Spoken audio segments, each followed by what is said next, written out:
listening to the Film Monsters Podcast with Nate and Ray.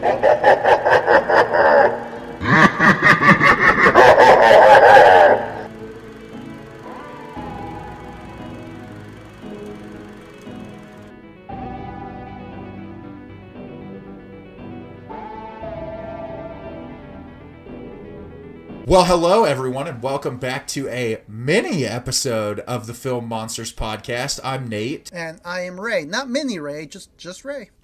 Well, you could be, but no one can see you. So how do we know you haven't shrunken yourself down to half the size? How do you know that I'm not mini to begin with? You've only seen me in pictures. That's very true. You could be, and you don't know. Did you know that I'm 6'8"? Have I ever told you that fact about myself? Have I ever told you that I'm 4'7"? Wow, that's going to be funny. So what we'll do whenever we film a Film Monsters podcast in person, which will happen, is I will get Ray on my shoulders and we will form one super Film Monsters podcast human. Yes, I'm in it. So we're back today to give you guys a shorter episode than normal, mostly because it's the holiday week. Ray and I's lives got crazy, and we didn't really have the time to prep for another directorial episode. So we decided we thought it would be fun. It's coming to the end of November. The Criterion Sale was this month, and we thought it would be cool to give you guys either some Criterion films that we picked up during the sale or ones we were interested in picking up, to give you guys some recommendations and some ideas for things that you should look at in the Criterion Collection. And what I noticed, I went back this week, Ray, and was looking at our episode numbers, and our Criterion episode was one of our most streamed episodes of the podcast. Oh, interesting. So people clearly like it when Ray and I talk about the old Criterion. So, yeah, I think we just get into it, Ray.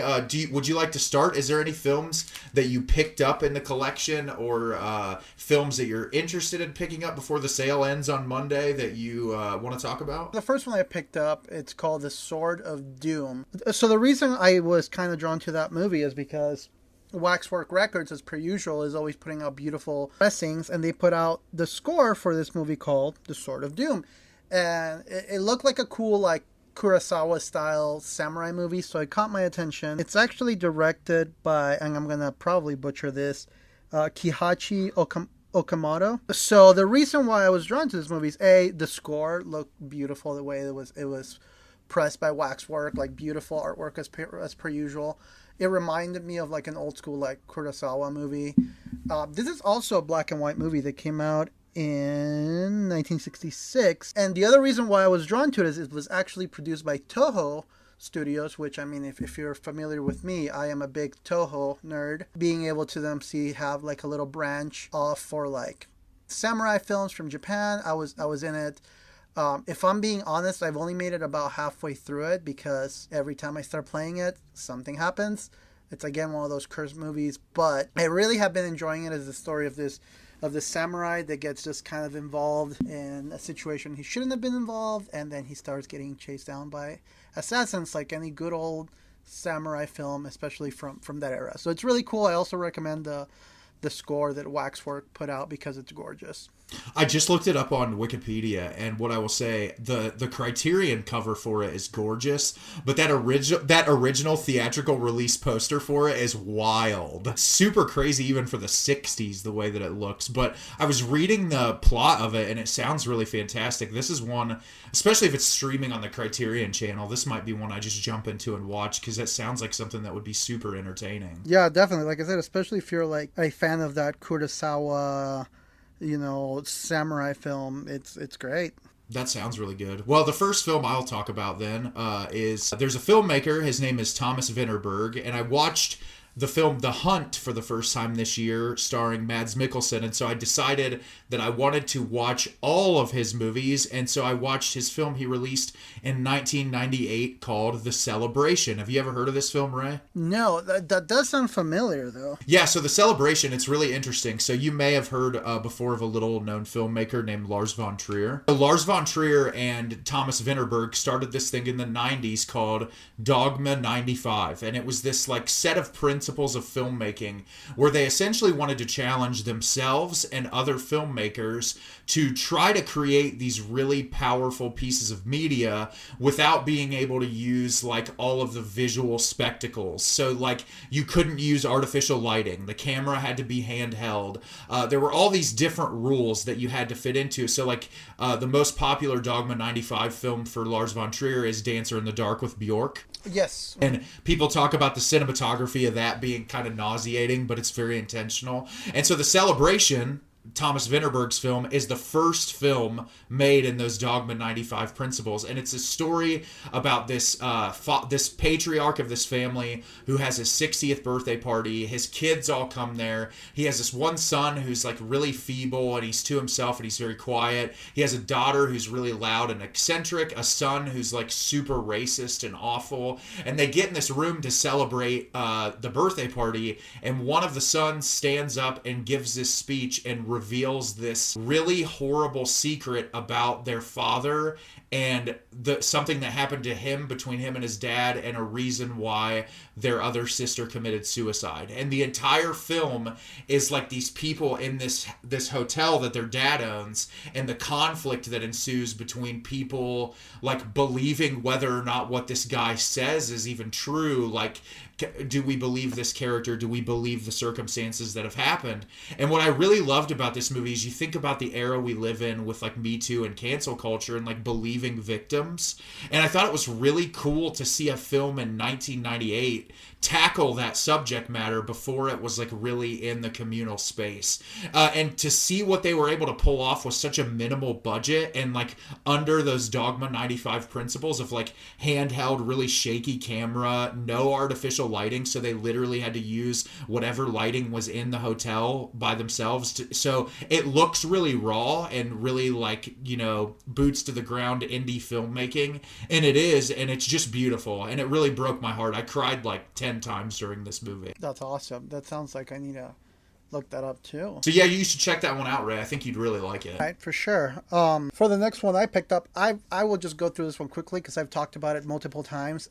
Shudder finally teamed up with Criterion, and they released one called La Llorona, which, not to be confused with The Curse of La Llorona from the Conjuring universe. It's not that one. It's a different one. This is a Guatemalan film. It came out, I believe, in 2020, I believe is when it came out. And it's straight up like a Guatemalan film with a Guatemalan director named Jairo Bustamante. And he uses all Guatemalan actors to the point where even obviously it's a Spanish film, but it's also, there's a lot of usage of Mayan dialect, which is like the Mesoamerican language that they use in that area of Mexico and Guatemala.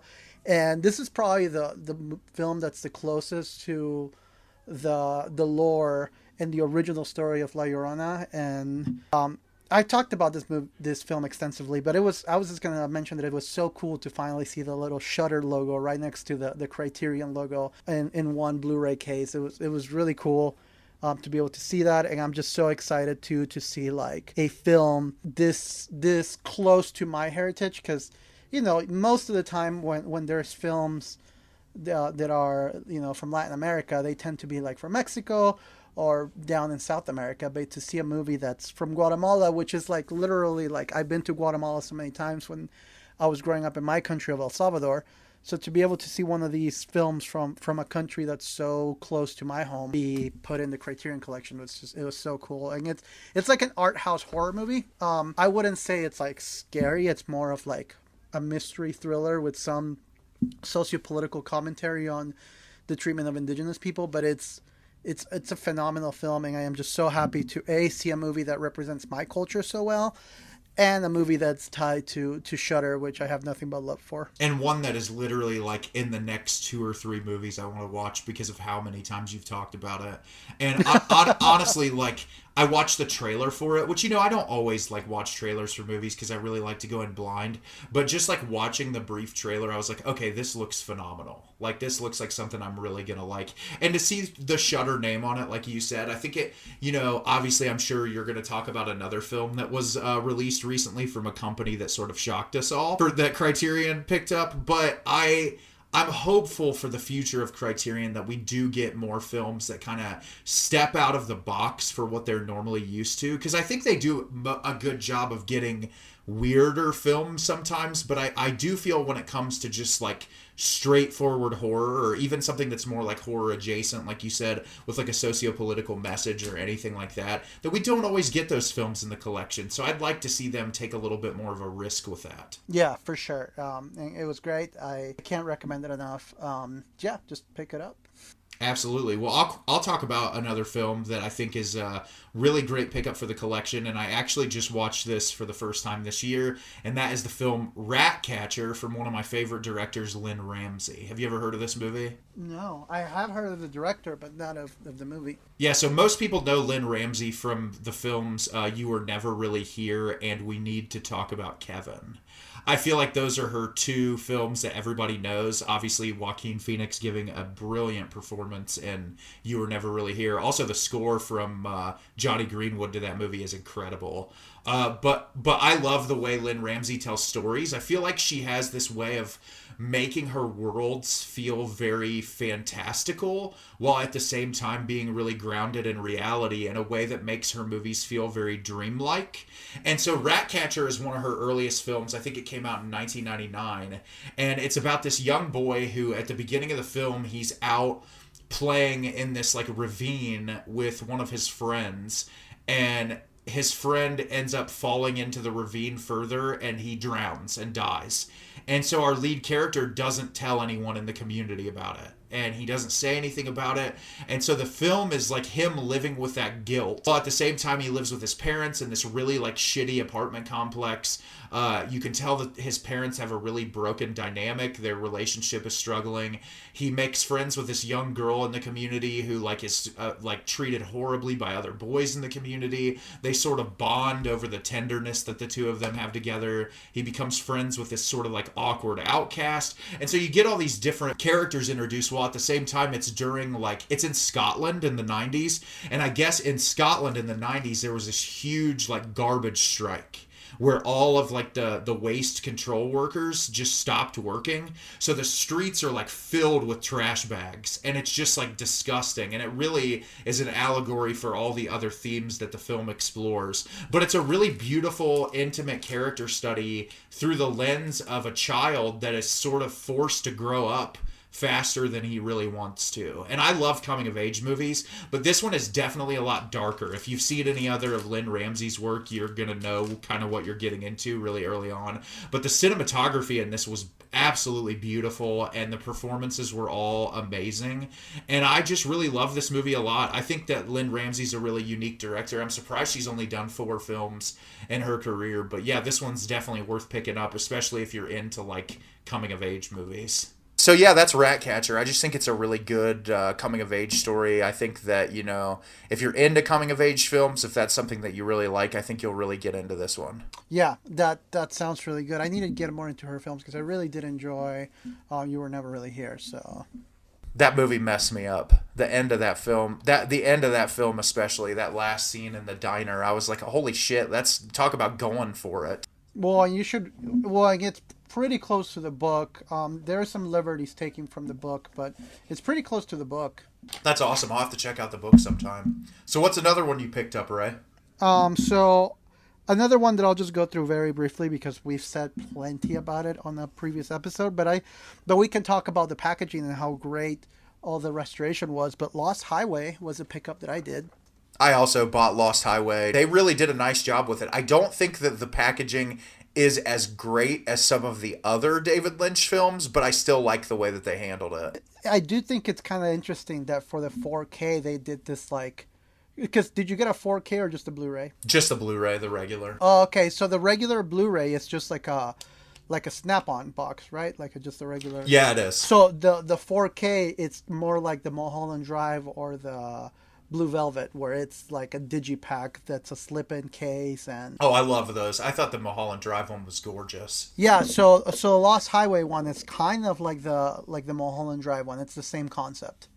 Ooh, I love that. I should have picked up the 4K. I just got the regular Blu-ray. Which you know what? On a random side note, they did the same thing with Night of the Living Dead, except the 4K is just a plastic case versus the Blu-ray. It's a slip-on set for some reason. Do you think it's just like they're like, oh, we're gonna be cheap this time since we already have it out? Yeah, this is the one time that, because I was just going to get rid of my Blu-ray copy of Night of the Living Dead, and then when I saw that the packaging wasn't as nice for the 4K, I'm like, well, I'll keep the packaging for this one because I'm weird like that. Yeah, that's funny. I totally understand. But no, Lost Highway's the movie. I mean, we just did the David Lynch episode, so we don't have to go into great detail. But I love that movie. Ray really enjoyed that movie. It's definitely worth picking up, especially if you're a Lynch completist.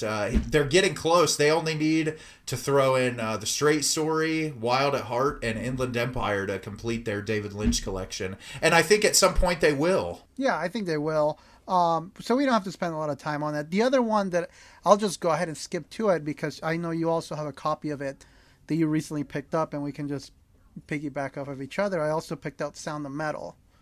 Yeah, that was the other one that I picked up on their little 1 day long sale. And I'm so glad this movie got picked up. I feel like, Criterion's been doing a really good job over the past couple years of picking up really incredible films like Worst Person in the World and Drive My Car, and a lot of movies like you see, okay, they're theatrically released, and then like 2 weeks into the theatrical release they're like, Criterion's picked this up to put it out, and I'm always like, yes, I'm so excited, because I was talking to Ray earlier before the podcast about how I get kind of gripe sometimes when I really want to own something on a physical copy, and I'm like, what's the point of me picking this up if at some point it's going to be put out on Criterion? Yeah, seriously. And that always annoys me, because it's like, then I just blew money to go blow money again, and then it just becomes a thing of, do I have time to sell them back? So like, I get excited when films like this, where like Sound of Metal came out, and I'm pretty sure it wasn't very far after its like theatrical run when it got put onto Prime Video that they said that it was going to get a Criterion release. Yeah, well, it helped that this was like I don't think there's an actual physical release other than the Criterion version.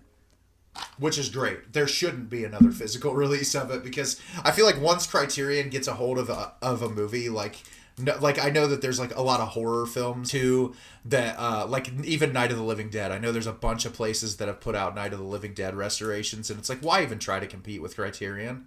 What's the point? Yeah, there's no way. Yeah, there's no way. But no, Sound of Metal is a movie I really love. I think it's probably a movie, I imagine, that touched Ray and I very similarly because of like the association with music, and like I could not put myself into a scenario to think about what my life would be like if music wasn't in it. No, I totally agree. That was a movie that hit home for sure for me, and we've talked about it on a previous episode as well. But the fact that Criterion picked it up, and it's basic packaging like any Criterion one, but the artwork for it's gorgeous. Gorgeous. And I also love that movies like this, I feel like this really sparked a thing now where I feel like over the past couple of years we've gotten a few films that have sort of covered dealing with people in the deaf community and like what living their lives are like on a day-to-day basis. And this was one that I feel like started a slew of films that are including characters that are either deaf or only use sign language to communicate, which I think is really cool because it's not really a group that gets talked about enough. And I thought it was cool to see a movie totally centralized on that. And then to kind of show like, getting that surgery and him thinking that it's like a cure-all, where it's like a lot of the people in the community realize, sure, it might help things, but it's never going to make things normal. Like, I thought that was such a beautiful, beautiful thing to watch and like see that struggle portrayed in a very realistic way. Well, and also like you think that you would think that like that would bring him his happiness back, but you see even his own community, his own deaf community, almost disappointed that he's going to get the surgery. Exactly. It's like they're all bummed out that he chooses that route because they think that he's doing such a great job and that he's really moving forward.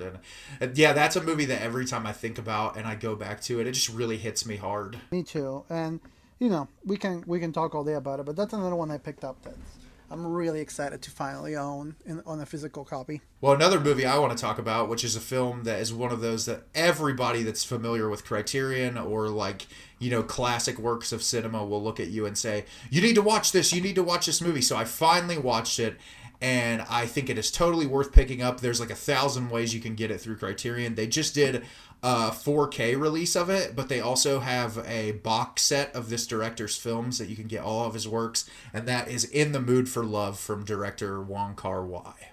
Oh, I don't know that one. It is probably one of the most beautiful films I've ever seen, and also it is the main reason why I watched it.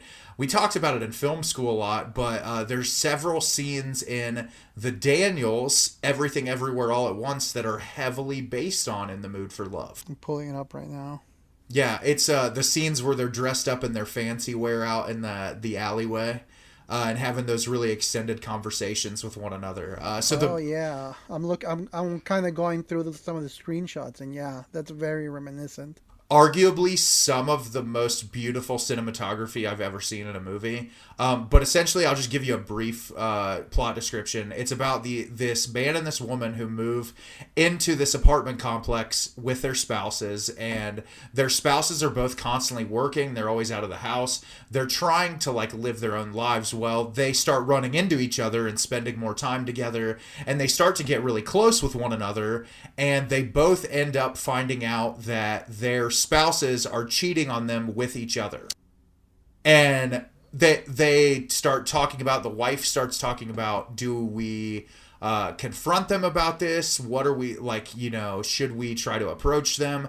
And the two of them start to form a connection together and start to get closer and closer. And it is probably one of the most heartbreaking movies I've ever seen, but also one of the most beautiful films I've ever seen. And the performances are so amazing. I talked about this. I released a review on my YouTube recently, but so whenever you watch a film and they're trying to show connection between characters, I feel like in order to like really, convey it, there's either like a sex scene or like a really passionate kissing scene.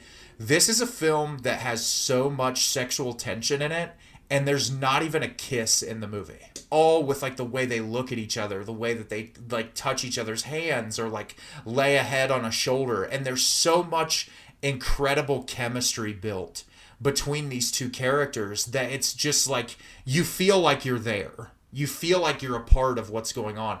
And I thought you'd think this is really interesting, Ray. And I thought, like, I was watching this movie, and there's a lot of traditional music in it that really kind of accompanies the mood. This movie's set, it was filmed in the year 2000, but it's set in the year, like, 1962. And most of the score is Nat King Cole songs in Spanish. What? Really? Yeah, yes, it's like 90% of the score is Nat King Cole music in Spanish, and it fits so incredibly well. Like, it really just kind of makes that mood and tone. And there's like, everybody talks about the color palettes in this. The colors red and green will be forever cemented in your mind after you watch this movie. Like, it's so beautiful. It's really hard to explain because it's one of those movies that you just need to watch. But it's truly like, I watched this movie and I like immediately went on and updated my Letterboxd top 4 and put it in my top 4. That's how much I loved it. Like, it's just one of the best movies I've seen in a really long time. Interesting. It looks like it's streaming on like HBO Max, so I'll have to just check it out. Yeah, it's one. I watched it on the Criterion channel and it was really amazing. But that's definitely, whether you pick up the 4K restoration of Just in the Mood for Love, or if you decide you want to jump in and pick up the entire Wong Kar-wai box set, which has a ton of movies in it, you're not going to go wrong either way. Well, very cool. Then it looks like I'll have to go check that out. Absolutely. So do you have another one you'd like to mention, sir? Well, I do. You know I do. I know you do as well. I've saved, and I can't even begin to tell you how exciting it was for me to pick this up. A, from the Criterion Collection. B, with packaging and all the bonus stuff done right. This came out literally last week, as of this recording. It's my all-time favorite animated movie, and that is WALL-E. Honestly, just like, obviously we could talk about this movie for an eternity because I think both of our loves for it knows no bounds. But I think that this is a really exciting step for Criterion because I think that it kind of takes them out of like, everybody, I feel like a lot of people when they think about Criterion, there's this level of pretentiousness that's attached to it where people will say like, oh, those are just art house films for people who want to watch weird surrealist cinema, and that's not what Criterion is. Criterion is about finding the best of the best movies that exist and giving them the treatment they deserve. And I don't think anyone can deny that WALL-E is one of the best animated films ever made. The animation is so it's my favorite. Animation is so unique. The character design and like the sounds and the way that Wally and Eve communicate, I love it. I think it's so great. It's a cute kids movie, but it has so much more that it's trying to say. I'm glad that they finally have acknowledged that. Well, and I feel like WALL-E was so ahead of its time with its environmental message, with kind of a warning to how we, to being sedentary. Like, I feel like it has a big overarching message about health, about the environment, things that, like, I don't feel like were being talked about enough in 2008 when that movie originally came out. And now that, we're in 2022 and a lot of people are more environmentally conscious, and, we've embraced wanting to be healthier as a society. It's nice to see those concepts come back, because I remember when this movie came out, a lot of people were like, oh, this is just like one of those, global warming movies, blah, blah, blah. And I'm just like, yeah, it's a very real thing. And to see it, to me, that movie was just ahead of its time with its message. But also, like, we all know that Pixar is really good at evoking really good messages and very heartfelt stories. But I felt like this one, for me at least personally, was one of the first movies from Pixar and Disney that it wasn't about the princess and the prince. It was something deeper than that. Well, and I feel like they had a really good stint for a while between like this and Up and Ratatouille of using kids movies to convey messages that are so much more powerful than that's something that's just surface level. I mean, because like you said with WALL-E, like the environmental message, and then like you look at a film like Up that is essentially about growing older and moving on after a tragic loss, and like trying to cope with like dealing with your life when you lose the most important person in the world to you, or Ratatouille, like feeling like an outcast and trying to embrace what you want and get away from like your family's interpretation of what your life needs to be. And I think that's a really good stint of Pixar saying, oh, we don't have to do the same thing that we've always done. We can make these movies about much larger messages that, sure, they're simple enough that a kid can understand, but adults are going to pull a lot out of those as well. And it was really cool too, because going back to what you were talking about, how like it kind of brought down the pretentiousness. When I picked it up, because I picked it up the day of, I went to pick it up, and the lady that was ringing me up at the front desk, she was like, you have no idea how many people have stopped by to pick this up. I literally picked up the last copy they had, and then they were like, we've had so many people come in to asking for this or picking it up. Even my brother, who isn't big in the Criterion Collection, who didn't really know much about it until our episode, he picked up a copy himself. Like, and my brother is not that super into art house movies. He's definitely more of the mainstream crowd, and he picked up a copy himself too, so it shines a little light, and hopefully it becomes a gateway thing for deeper things. But like I said, I can talk all day about this movie because this is my all-time favorite animated movie. So I'm just excited.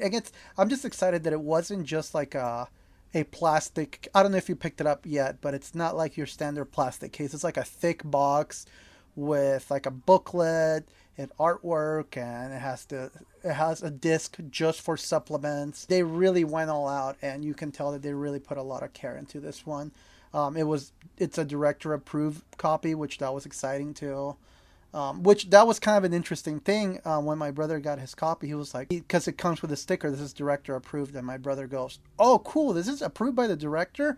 And I picked up so many Criterion copies that doesn't even register as something quote unquote special, but my brother thought that was super cool, which kind of reminded me of like to step off my high horse and be like, dude, there's a lot of love that goes into these films, and if it says director approved, it's because an extra amount of work went into it. It's my all-time favorite animated movie for sure. It is it's my number 3 in Pixar, but the other 2 films I mentioned edge it out just a hair. But that's just because they're personal to me. But they are those. It's a masterpiece. I can't deny that. But I have one more Criterion film I'll mention really quickly, if you don't mind. And I brought this up at the end of a previous episode. But this is a Japanese film from the year 1997. And it's from the director Kiyoshi Kurosawa. And that is the film Cure. Oh, yeah, you did mention briefly about that one.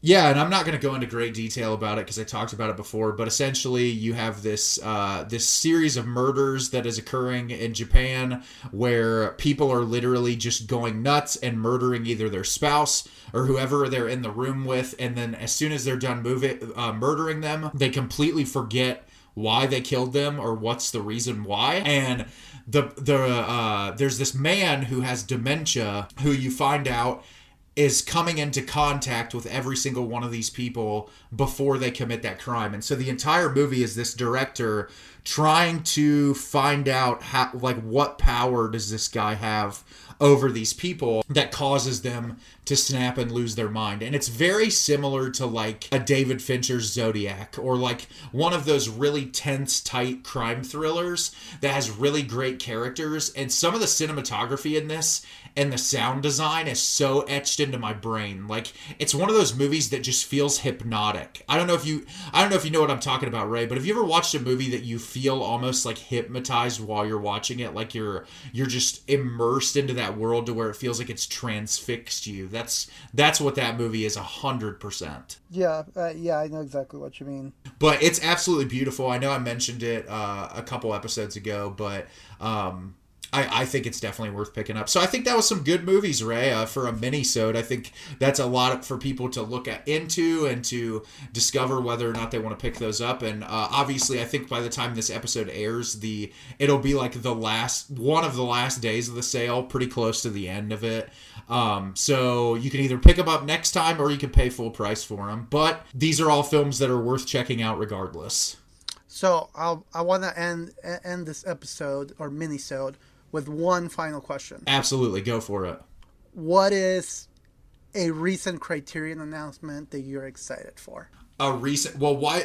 I don't know what's been recently announced, but why don't you tell me first, and then I'll go look and I'll tell you. So in January, they already announced that this is coming in January.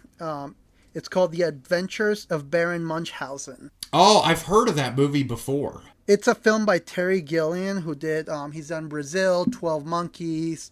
He's done a lot of stuff, and it's a really wacky movie. It's about this guy named Baron Munchausen. It's kind of very reminiscent of like Don Quixote, where like he's kind of this old senile man that thinks he's this like great baron, and he talks his tales, and he just kind of talks about these adventures that he had that were these really wacky, like fantastical tales, kind of like in that book. And I don't know, it's a really fun movie. It's kind of wacky, but I really enjoy it. I remember watching it a lot as a kid, and I had completely forgotten about that film until I saw the announcement from Criterion, and immediately I got like all these memories from the film came rushing back, and I'm really excited to pick it up. No, I know Terry Gilliam is like a madman, and I know like I feel like I've heard the title of that film multiple times. I feel like whenever it comes to Terry Gilliam, the movie that I hear about the most is Brazil.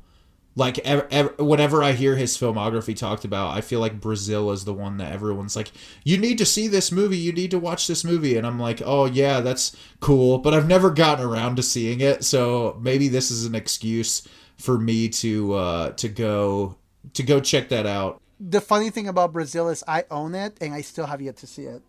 Oh, seriously? Yeah, I own it. I picked it up on a Criterion sale because of the same thing. And I bought it and I put it with my movies, and I just never went back to it. So I need to check it out. But Terry Gilliam also did. He was in the Monty Python movies. He did Fear and Loathing in Las Vegas, The Imaginarium of Dr. Parnassus, The Man Who Killed Don Quixote. Like, he has a pretty interesting, just a really interesting like filmography that I would actually kind of want to dive into it a little bit more, because I've seen a handful of his movies and they are wacky for sure, but I've enjoyed all of them that I've seen so far. That sounds really great. So what I'm gonna do, because I was trying to go back through their page and like see what was announced, I didn't see a whole lot, but I will just mention one because I don't know if this is out or not yet, but it is one I want to pick up, and that's the Jane Campion Power of the Dog. I know that was announced. I'm not sure if it's gotten released yet, but it was a movie I feel like, it was released directly to Netflix, and I feel like not a lot of people talked about it when it first came out, but it is an incredible performance-driven movie. Benedict Cumberbatch is fantastic in it, and it has some really interesting themes that it explores. It also has Kirsten Dunst in it, and Jesse Plemons are both, which they're married in real life, so it was really interesting to see them play this like broken married couple in this movie. But it's a really fascinating film, and if you haven't had a chance to check it out yet, it wasn't my favorite movie of the year that it came out, but it was really spectacularly well made, and I'm excited. Anytime I watch movies like that, I feel like Criterion does such a great job that those are movies that I want to revisit in that format, so that's one I'm looking forward to picking up as well. Yeah, for sure. I wasn't as big of a fan of that movie as you were, but it's great for a reason. It's just not one that I see myself going back to again. Yeah, I can see it for sure. I know that it's definitely like it has a weird tone. That's it has for a sure. weird tone, but you know how I am about the animal stuff, and that one they really did do those things to those animals, so it kind of makes my stomach squeamish to see that. Definitely rough. But that's our Criterion episode. You guys should check out some of those films.